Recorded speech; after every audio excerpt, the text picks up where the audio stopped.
10, 9, 8, 7, 6, 5, 4, 3, 2, 1, 0. Assalamualaikum warahmatullahi taala wabarakatuh dan salam sejahtera. Bertemu kembali dengan Cikgu Yusuf dalam subjek sejarah tingkatan 2. Baik, untuk hari ini kita akan menyambung sesi pembelajaran kita dengan tajuk baru ataupun bab baru, iaitu bab 2 berkaitan dengan sistem pemerintahan. Jadi apa yang kita akan pelajari dalam tajuk 2.1 sistem pemerintahan? Okey, kita akan belajar yang pertama ataupun kita akan menyentuh berkaitan dengan sistem pemerintahan. Yang kedua, kita akan menyentuh berkaitan dengan kegiatan ekonomi. Jadi dua bahagian ini, kita akan lihat contoh kegiatan ekonomi, serta kita akan lihat bagaimana 7 kerajaan alam Melayu yang kita belajar sebelum ini dalam sistem pemerintahan mereka. Jadi yang pertama sekali kita imbas kembali, ada 7 buah kerajaan alam Melayu. Pertama kerajaan Funan, yang kedua kerajaan Champa, yang ketiga kerajaan Angkor, yang keempat kerajaan Majapahit, yang kelima kerajaan Sriwijaya, yang keenam kerajaan Kedah Tua, dan yang ketujuh kerajaan Gangga Negara. Jadi kita lihat yang pertama berkaitan dengan sistem pemerintahan. 2.1 sistem pemerintahan. Apa yang dimasukkan dengan sistem pemerintahan? Secara mudah, sistem pemerintahan adalah yang mempunyai seorang ketua, kemudiannya ada undang-undang, kemudiannya ada cara ataupun teknik dalam mengurus pemerintahan terhadap rakyat dan sebagainya. Jadi sistem pemerintahan ini dalam satu kerajaan ataupun negara kena ada seorang ketua yang memerintah. Kemudian dalam sistem pemerintahan kerajaan alam Melayu ini ada dua perkara yang akan kita lihat. Yang pertama kita akan melihat berkaitan dengan gelaran raja. Gelaran raja. Kenapa penting gelaran raja di alam Melayu ni? Sebabnya adalah untuk menunjukkan kekuasaan ataupun kehebatan, supaya rakyat akan menyerahkan taat setia kepada raja. Selain daripada itu, kita akan lihat apakah gelaran-gelaran raja yang digunakan bagi setiap kerajaan. Kemudiannya yang kedua, kita akan lihat berkaitan dengan pemerintahan pusat dan wilayah. Maksudnya di bahagian pusat siapa yang akan membantu raja. Dan kemudiannya di bahagian wilayah macam mana ia dipecahkan wilayah-wilayah tersebut. Jadi untuk pengetahuan anak-anak murid semua, sistem pemerintahan alam Melayu ini untuk 7 buah kerajaan yang akan kita lihat, yang mana mengamalkan sistem pemerintahan ada 2 peringkat. Yang pertama golongan atas, ialah golongan yang memerintah seperti raja, bangsawan, dan kemudiannya yang kedua adalah golongan diperintah, seperti golongan rakyat. Kalau kamu lihat gambar raja, gambar raja di paparan slide PowerPoint cikgu, Sultan dan pembesar adalah golongan pemerintah dan rakyat adalah golongan yang diperintah. Jadi kita lihat yang pertama, berkaitan dengan kerajaan Funan. Okey, gelaran raja yang digunakan oleh Raja Funan adalah yang pertama kurung benam. Yang bermaksud raja di gunung ataupun raja gunung. Kemudiannya yang kedua, raja di raja yang bermaksud raja sekadar raja, dan yang ketiga adalah cakrawatin.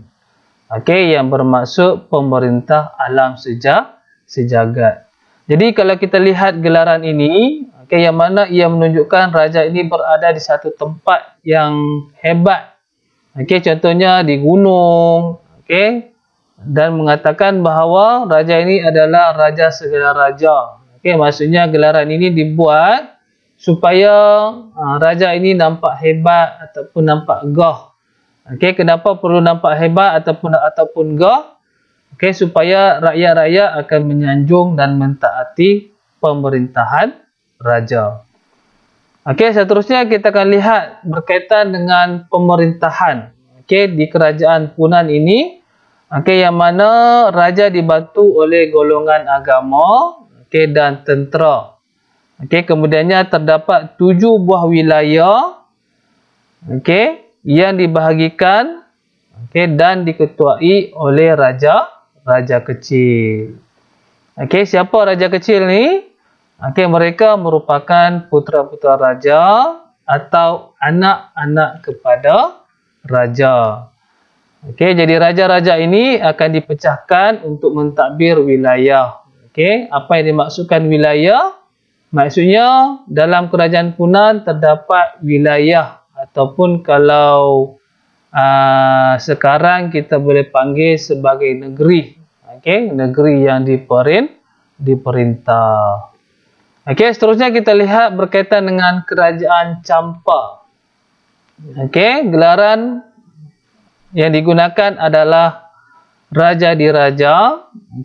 Dan raja mereka ini diiktiraf sebagai pemerintah yang mulia. Selain pada itu, raja mereka ini juga dikaitkan dengan Dewa Siva. Yang mana mereka percaya bahawa mereka nak tunjuk raja ini ada kaitan dengan Tuhan mereka. Dari segi pemerintahan Champa, yang mana raja dibantu oleh pembesar, dan tugas pembesar ini adalah mengutip cukai, menjaga keamanan serta mengukuhkan pertahanan.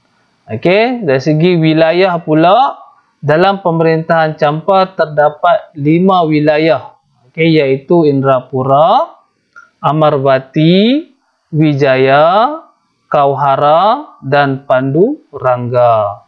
Ini adalah wilayah-wilayah yang terdapat di dalam kerajaan Funan. Seterusnya kita melihat kerajaan Sriwijaya.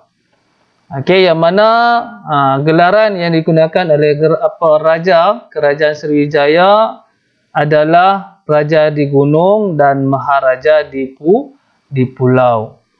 Yang mana mereka nak menggambarkan bahawa raja ini amat berkuasa, dan mereka juga percaya bahawa raja mereka ini mempunyai unsur kesaktian. Dan raja mereka ini dianggap sebagai bodhisattva, yang merujuk kepada peranan raja ini sebagai Buddha di bumi. Jadi itu maksud bodhisattva. Dari segi pemerintahan Sriwijaya, raja dibantu oleh Yuvaraja. Kemudiannya ada Pati Yuvaraja, dan Raja Kumara. Siapa mereka ni? Yuvaraja adalah putra mahkota. Kemudiannya Pati Yuvaraja adalah raja muda. Dan raja-raja ini dibantu oleh golongan agama. Kemudiannya dibantu oleh pemungut cukai, hakim serta penjaga harta kerajaan. Dari segi pentadbiran Sriwijaya, yang mana dipecahkan kepada 2. Okey, iaitu kedatuan dan pradatuan.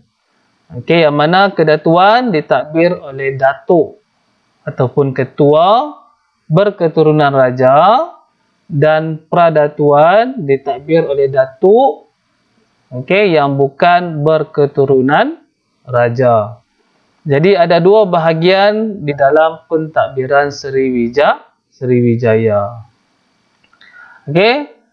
Jadi kita lihat yang seterusnya berkaitan dengan kerajaan Angkor.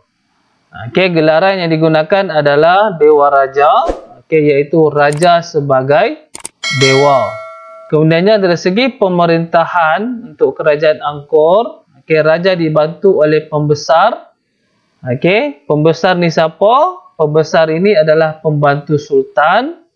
Yang mana beliau bertanggungjawab terhadap keagamaan, kemudiannya terhadap keselamatan, perbendaharaan.